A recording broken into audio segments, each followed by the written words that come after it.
खुतबा number 152 सिफात बारी ऐन ज़ात है। इमाम अली अलैहिस्सलाम इस खुतबे में इरशाद फरमाते हैं, शुरू अल्लाह के नाम से जो बड़ा मेहरबान और निहायत रहम वाला है। उस अल्लाह की हम्द जिसके वजूद पर, इसकी खिलकत कायनात और इसकी अज़लियत पर, इसकी पैदा की हुई मखलूक और इसके बेनज़ीर होने पर इनकी बाहमी मुशाबहत गवाही देती है। ना हवाज इसे मस कर सकते हैं और ना पर्दे इसे छुपा सकते हैं, इसलिए कि बनाने वाले और बनने वाले में, और घेरने वाले और घिरने वाले में, और पालने वाले और परवरिश पाने वाले में बहुत फर्क है। वो वाहिद यकता है मगर ना ऐसा कि शुमार में आए। वो पैदा करने वाला है ना इस मायने से कि इसे हरकत करना और तकलीफ करना पड़े। वो सुनने वाला है मगर ना किसी उज़्व के जरिए। वो देखने वाला है लेकिन ना किसी आले के जरिए। वो हाजिर है मगर ना इस तरह कि इसे मस किया जा सके। वो जुदा है मगर ना इस तरह के बीच में फासले की दूरी है। वो जाहिर है मगर ना इस तरह के आंखों से दिखाई दे। वो पोशीदा है मगर ना जिस्म लतीफ की बिना पर। वो सब चीजों से इसलिए अलग है कि वो इन पर गालिब है और इक्तिदार रखता है। सब चीजें इससे इसलिए जुदा हैं कि वो इसके सामने झुकी हुई हैं और इसकी तरफ पलटने वाली हैं। जिसने जात के सिवा इसकी सिफात तजवीज किए, इसने इसकी हदबंदी कर दी, और जिसने इसे महदूद समझा वो इसे शुमार में आने वाली चीजों की फहरिस्त में ले आया, और जिसने इसे शुमार के काबिल समझ लिया, इसने इसके अजली होने से इनकार कर दिया, और जिसने ये कह दिया कि वो कैसा है, वो इसके लिए अलग सिफतें तलाश करने लगा, और जिसने ये कहा कि वो कहाँ है, इसने इसे महदूद समझ लिया। वो उस वक्त भी आलिम था जब कोई मालूम ना था, उस वक्त भी रब था जब कोई मरबूब ना था, उस वक्त भी कादिर था जब कोई मकदूर ना था।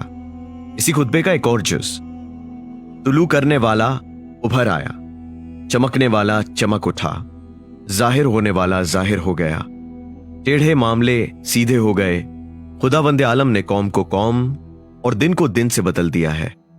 हम इस इनकलाब के इस तरह मुंतजिर रहे जैसे कहत ज़दा बारिश का इंतजार करता है।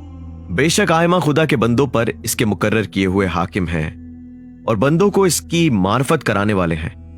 जन्नत में वही दाखिल हो सकता है जिसे इनकी मार्फत हो, और वो भी इसे पहचान लें कि यह हमारा मुहिब है।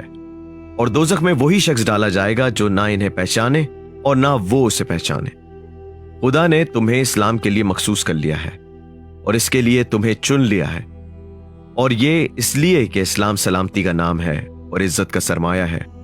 खुदा ने इसकी राह को मुंतखब कर लिया है और इसके खुले हुए इल्म और छुपी हुई हिकमत से इसकी दलीलें वाज़ेह कर दी हैं। ना इसके अजीब व गरीब कानून फना होने वाले हैं और ना अजायबात खत्म होने वाले हैं। इसमें नेमतों की बारिशें और तारीकियां दूर करने वाले चिराग रोशन हैं। नेकियों के दरवाजे इसी की कुंजियों से खोले जाते हैं और तारीकियों के दामन इसके चिरागों से चाक किए जाते हैं। खुदा ने इसमें मुकर्रर मकामात से रोका है और इसकी चिरागाहों में चलने की इजाजत दी है। इसमें शिफा पाने वाले के लिए शिफा और बेनियाजी चाहने वाले के लिए बेनियाजी है। इसी खुतबे का दूसरा जुज़, वाज़ो नसीहत। इन्हें अल्लाह की तरफ से मोहलत है, वो गाफिलों के साथ तबाहियों में गिर पड़े हैं और बगैर राह रास्त इख्तियार किए और बगैर किसी पेशवा की पैरवी किए गुनाहगारों के साथ सुबह करते हैं। इस खुतबे का तीसरा जुज़, यहां तक कि जब खुदा वंदे आलम इनके गुनाहों का नतीजा इनके सामने लाएगा और इन्हें गफलत के पर्दों से बाहर कर देगा, तो फिर इस चीज की तरफ बढ़ेंगे जिसे पीठ दिखाते रहे, और इस चीज से पीठ फेरेंगे जिसकी तरफ इनका रुख रहता था। इन्होंने अपनी दिल पसंद चीजें पाकर और ख्वाहिशें पूरी करके कुछ भी फायदा ना हासिल किया, और इसमें इस मरहले से तुम्हें और अपने आप को डराता हूं। इंसान को चाहिए कि अपने नफ्स से फायदा उठाए। दर हकीकत आंखों वाला वो है जो सुनकर गौर करे और देखे तो हकीकत को पहचान ले और इबरतों से सबक ले और वाज़े रास्ते पर चले, जिसके बाद गढ़ों में गिरने और शुभों में भटक जाने से बचता रहे और हक का साथ छोड़ने और बात बदलने और सच्चाई से खौफ खाने में गुमराहों को अपने ऊपर काबू पाने का मौका ना दे। बस ऐ सुनने वाले अपनी मस्ती से होश में आ और गफलत की नींद से जाग और इस दुनिया के लिए दौड़ धूप कम कर, और जो सच्ची बातें नबी उम्मी सल्लल्लाहु अलैहि वसल्लम की जबान फैज़ तर्जुमान से तुम्हारे पास पहुंची हैं, इन्हें अच्छी तरह गौर व फिक्र कर लो। इनके सिवा न चारा है और न गुरेज की राह है, और जो इसकी खिलाफ वर्जी करे तुम उससे दूसरी तरफ मुंह फेर लो और उसे छोड़ दो कि वो अपने नफ्स की मर्जी पर चलता रहे। फख्र करना छोड़ दो और तकब्बुर का सर नीचा कर दो और अपनी कब्र को याद रखो, क्योंकि वही तुम्हारा रास्ता है। जैसा करोगे वैसा पाओगे, जो बोगे वही काटोगे, आज जो भेज दोगे वही कल पाओगे। कमर बांध लो और इस दिन के लिए सामान तैयार रखो। ऐ सुनने वाले, डर खुदा का खौफ कर। ऐ गाफिल, कोशिश कर, कोशिश कर। तुम्हें राहों का जानने वाला जो कुछ बता देगा दूसरा नहीं बतला सकता।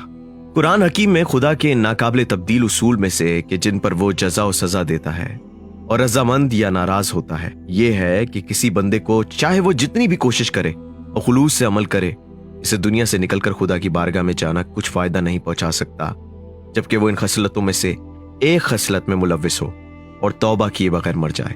इबादत खुदाबंदी में जो उसने फर्ज की है, किसी को खुदा का शरीक करार दिया हो या किसी को हलाक करके अपना गुस्सा ठंडा किया हो या दूसरे के काम पर ऐब लगाया हो या दीन में बिद्दतें जारी करके अपना मकसद हासिल किया हो या लोगों से दो रुखी चाल चलता हो या लोगों में दो जबानों से बात करता हो, कभी कुछ और कभी कुछ, इस बात को समझो कि एक मिसाल दूसरी मिसाल की दलील हुआ करती है।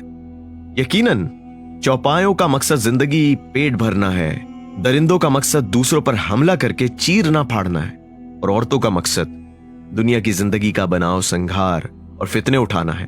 याद रहे कि ये औरत की मिसाल खुतबा बसरा की तरफ रवानगी के वक्त इरशाद फरमाया। चूंकि बसरा का हंगामा एक औरत की वजह से हुआ, इसलिए दरिंदों और चौपायों की तिब्बी आदतों के जिक्र के बाद औरत को भी ऐसी खसलत का हामिल करार दिया, जिसके नतीजे में बसरा में जंग जमल की नौबत आई।